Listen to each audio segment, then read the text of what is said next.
सुप्रभात। मैं आपकी संस्कृत अध्यापिका कविता आज आपको आपकी पुस्तक का दूसरा पाठ पढ़ाऊंगी। कौन सा? द्वितीय पाठ है, दूसरा पाठ जो कि है लंग लकार प्रथम पुरुष द्विवचन। अब देखिए, हमने इससे पहले लंग लकार प्रथम पुरुष एक वचन का चैप्टर पढ़ा था। पहले हमने प्रथम पाठ जो है वह लंग लकार प्रथम पुरुष एक वचन का पढ़ा था। आज हम द्वितीय पाठ का दूसरा पाठ लंग लकार प्रथम पुरुष द्विवचन का पढ़ेंगे। प्रथम पुरुष द्विवचन का पढ़ेंगे, ठीक है। पहले सारे वाक्यों में हमने अपठन के बारे में पढ़ा और आज हम पढ़ेंगे अपठितान। प्रथम पुरुष द्विवचन का शब्द है अपठितान। ये भी आपकी भूतकाल की क्रिया है। ये जो सारी क्रियाएं हैं वो आपकी भूतकाल की क्रिया है, अर्थात जो बीत चुका है, जो कार्य हो चुका है उसकी क्रियाएं हैं। आगे देखिए, पाठ की पहली लाइन में लंग लकार जो है इसमें कहू अधावतान। अब यहाँ कहू आया है, जैसे कि राम शब्द में होता है रामः, रामौ, रामाः, उसी प्रकार सह, तौ, ते, इसी प्रकार इसी का प्रश्न बनेगा कह, कौ, के। तो पुल्लिंग में ये कौ आता है, द्विवचन में अर्थ होता है कौन दो। प्रश्नवाचक चिन्ह ये अर्थ होता है कौन दो। तो देखिए, कौ अधावतान, इससे भी पता चल जाता है कि द्विवचन है, दो व्यक्तियों का काम है। अधावतान दौड़े, कौन दो दौड़े, कौन दो अधावतान दौड़े। आगे देखिए, तौ मृगौ अधावतान, तौ सह, तौ ते, तौ द्विवचन का शब्द है, इसका अर्थ है वे दोनों। मृगौ द्विवचन का शब्द है, जैसे रामः, रामौ, रामः, तो रामः, रामौ, रामः आपका द्विवचन में आया, वैसे ही मृगौ द्विवचन का शब्द है, अधावतान आपकी द्विवचन की क्रिया है। तो देखिए क्या बना, तौ वे दो मृगौ, मृग अर्थात हिरण, अधावतान दौड़े, कौन दो दौड़े, वे दो मृग दौड़े। इसके बाद तौ मृगौ इति सह अधावतान, तौ वे दोनों मृगौ मृग इति सह, ये आपका अव्यय शब्द है जिसका अर्थ होता है इधर उधर। इति सह आपका अव्यय शब्द होता है जिसका अर्थ होता है इधर उधर।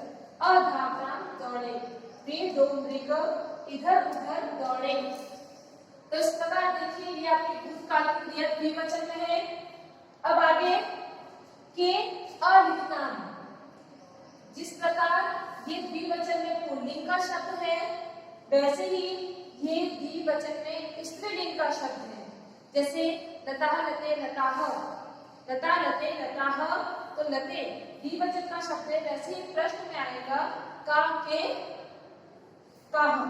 तो के आपका द्विवचन में के अलिखतान, किन दो ने लिखा, ते अलिखतान, उन दो ने लिखा।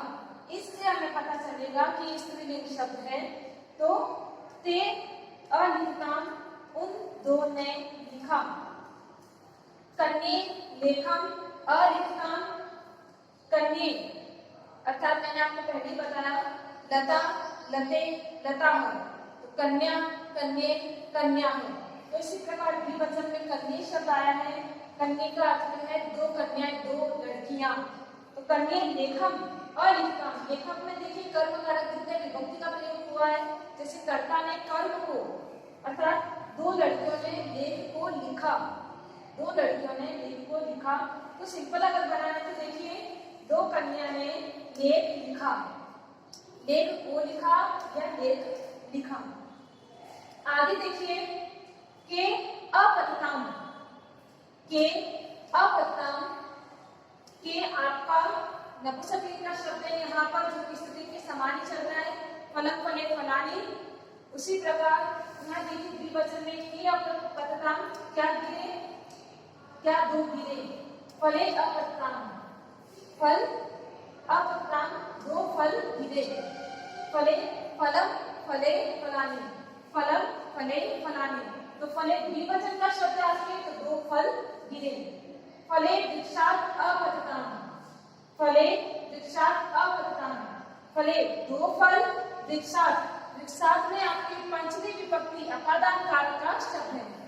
पंचमी विभक्ति अपादान कारक एक वचन का शब्द है वृक्षात्, वृक्ष से अर्थ होता है वृक्ष से, तो दो फल वृक्ष से अपतताम गिरे। ये सारे आपके भूतकाल की क्रियाएं हैं। आगे देखिए कौ अनित्यताम, कौ अनित्यताम, कौन दो नाचे, कौन दो नाचे, तो मयूरौ अनित्यताम, दो मोर नाचे। मयूरौ द्विवचन का शब्द है, क्रम के अनुसार इसके शब्द रूप चलेंगे, तो मयूरौ अनित्यताम, दो मोर नाचे। फिर है तौ मयूरौ अनित्यताम, तौ मयूरौ अनित्यताम, ये आपका पुल्लिंग शब्द है, इसलिए इसके साथ एक पुल्लिंग तौ का समावेश हुआ। अब आगे देखिए तौ मयूरौ, वे दो, मयूरौ मोर अनित्यताम नाचे। देखिए ये सब कुछ आपको कॉपी में उतारना है।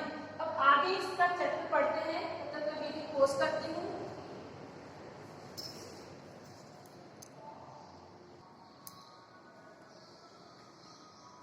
अब आगे देखिए क्लास, अगला वाला रमा राधा च उद्यानम अगच्छताम। रमा और च का अर्थ है और, च एक अव्यय शब्द है जिसका अर्थ होता है और। रमा और राधा उद्यानम बगीचे में अगच्छताम गई, रमा और राधा बगीचे में गई। ते अक्रीडताम, ते वे दोनों खेली, वे दोनों खेली। ते परस्परम अवदताम, ते परस्परम अवदताम, उन दोनों ने, ते का अर्थ है उन दोनों ने, स्त्रीलिंग में। परस्परम, परस्पर का अर्थ होता है आपस में या एक दूसरे से, परस्परम का अर्थ होता है आपस में या एक दूसरे से बात की। ते परस्परम अवदताम, उन दोनों ने आपस में बात की। अब देखिए आगे, लता रमा च वे बालिके आस्ताम, लता और रमा दो बालिका थी। लता रमा च वे बालिके आस्ताम, लता और रमा दो बालिका थी। ते एकस्मिन् विद्यालये अपठताम, ते एकस्मिन्, ते एकस्मिन् विद्यालये अपठताम, वे दोनों एक विद्यालय में ही पढ़ी। एकस्मिन् एव, दोनों ही आपके अव्यय शब्द है। एकस्मिन् एव ही, एक का अर्थ है ही, एकस्मिन् एव। संधि में देखिए, इसकी संधि करते हैं, संधि के अनुसार एकस्मिन् एव,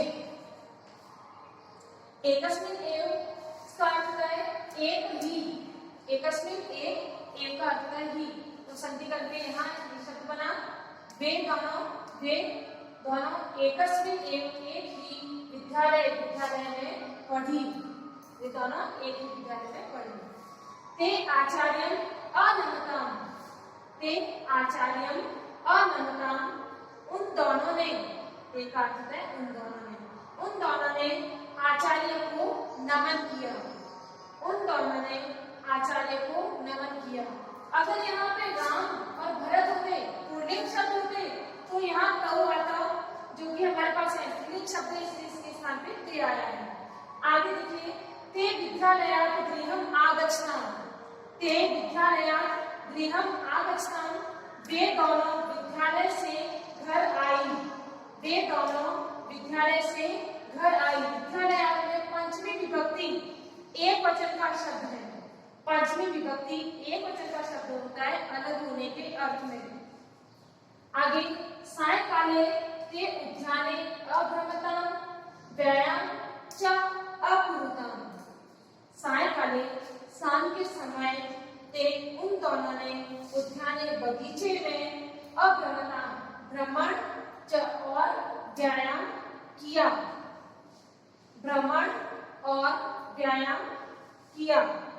ठीक है, शाम के समय उन दोनों ने बगीचे में भ्रमण और व्यायाम किया। भ्रमण का अर्थ होता है घूमना फिरना, व्यायाम का अर्थ होता है कसरत। तो ये था आपका द्वितीय पाठ, लंग लकार प्रथम पुरुष द्विवचन।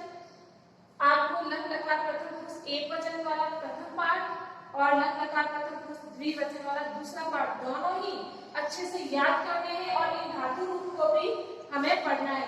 आगे वाले पाठ में हम इसका ज्ञान करेंगे, इसके अनुसार ये आपको पूरा कॉपी में उतारना है। अगली वाली कक्षा में हम इसका अभ्यास करेंगे, अपनी उत्तर पुस्तिका में सुंदर हैंडराइटिंग में उतारना है। धन्यवाद।